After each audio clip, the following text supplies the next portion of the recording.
If you forgot the password to your Google Pixel 10a and now you cannot unlock your phone, in order to solve this issue, unfortunately you will have to perform the factory reset of the phone, which means that you will have to erase everything that you have on this device, which also means that if you do not have a backup, then unfortunately you will lose everything that you have on the device. If you decide that you are ready to erase everything from the phone, what you're gonna do is we're gonna restart our phone. So I'm gonna use the power button and volume up button at the same time. There we go. And now over here you want to tap on restart. But once you tap on restart, you want to press and hold volume down. There we go.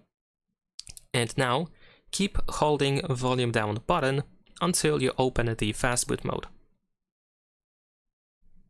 And there we go. Now in this menu, use volume buttons in order to navigate in this mode, and here we need to look for recovery mode. So once you see recovery mode in here, press the power button in order to confirm. Your phone will restart, but then you will see the no command screen most likely.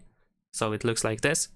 Once that happens, you want to press and hold the power button, and let me try to get the focus. There we go. So press and hold the power button, and once you hold the power button, press volume up. So press and hold power and then press volume up. Alright, now we are in the Android recovery. In here we navigate with volume buttons as well. We need to choose wipe data / factory reset and confirm with the power button. And then in here choose factory data reset. And then after erasing everything, if you are back in the Android recovery mode, in this main menu, then you need to reboot your system. So choose reboot system now and confirm with the power button. And then you will see the initial configuration of the phone. And that's pretty much it. Leave a like and subscribe.